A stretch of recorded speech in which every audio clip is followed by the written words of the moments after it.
ओम नमः शिवाय। देवादिदेव महादेव अपने अंदर संपूर्ण ब्रह्मांड को समाये हुए हैं। हम सभी ने भगवान शिव के मंदिरों में नंदी की प्रतिमा भगवान शिव के ठीक सामने विराजमान देखी है। लेकिन क्या आप जानते हैं कि कैसे नंदी शक्ति और भक्ति का प्रतीक बने? कैसे नंदी भगवान शिव की सवारी बने? और क्यों शिवजी के सभी मंदिरों में विराजमान होते हैं नंदी?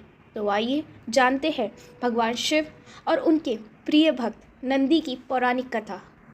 शिलाद मुनि नाम के एक ब्रह्मचारी थे। मुनि शिलाद निरंतर अपने योग और तप आदि में व्यस्त रहते थे, जिसके कारण वह गृहस्थ आश्रम को अपनाना नहीं चाहते थे। ये देखकर उनके पितरों को वंश समाप्ति की चिंता होने लगी और उनके पितरों ने मुनि से अपनी यह चिंता व्यक्त की। अपने पितरों की चिंता को दूर करने के लिए शिलाद मुनि ने संतान प्राप्ति हेतु देवराज इंद्र को अपने तप से प्रसन्न किया। शिलाद मुनि के तप से देवराज इंद्र प्रसन्न हुए और उन्होंने शिलाद मुनि से वरदान मांगने को कहा।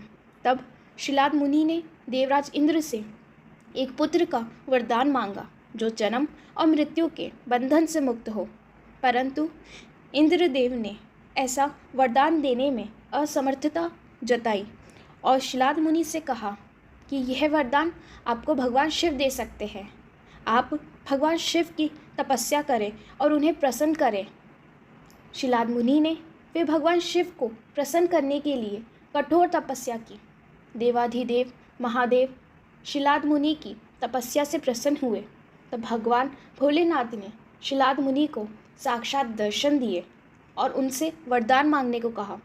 ऋषि शिलाद ने अपनी इच्छा और कामना भगवान शिव के समक्ष रखी। भगवान शिव ने मुनि को स्वयं उनके पुत्र के रूप में जन्म लेने का वरदान दिया। थोड़े समय पश्चात जब शिलाद मुनि खेत में हल जोत रहे थे, तब उन्हें वहाँ एक बालक मिला। मुनि ने उस बालक का नाम नंदी रखा और उसका लालन पालन करने लगे। देखते ही देखते बालक नंदी बड़े हो गए। थोड़े समय पश्चात एक बार उनके आश्रम में 2 ऋषि आए। नंदी ने उन दोनों ऋषियों की खूब सेवा की। दोनों ऋषि जब आश्रम से प्रस्थान करने लगे, तब ऋषियों ने शिलाद मुनि को दीर्घायु रहने का आशीर्वाद दिया, किंतु नंदी को यह आशीर्वाद नहीं दिया। तब शिलाद मुनि ने ऋषियों से पूछा कि उन्होंने नंदी को आशीर्वाद क्यों नहीं दिया।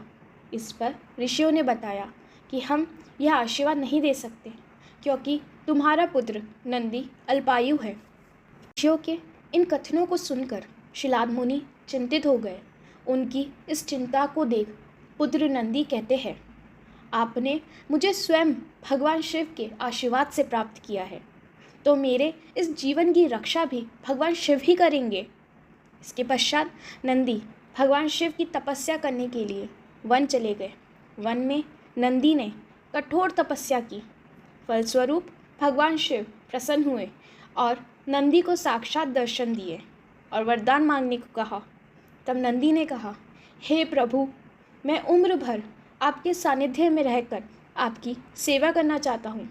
भगवान शिव नंदी के प्रेम और समर्पण को देखकर प्रसन्न हुए और उन्होंने नंदी को वरदान दिया और नंदी को एक बैल का मुख देकर अपना सबसे प्रिय भक्त और वाहन बनाया। इस तरह नंदी भगवान शिव की सवारी के साथ ही उनके सबसे बड़े भक्त भी कहलाए। अगर आपको ये वीडियो पसंद आया तो वीडियो को लाइक करें और चैनल को सब्सक्राइब करें। यह वीडियो देखने के लिए आपका धन्यवाद।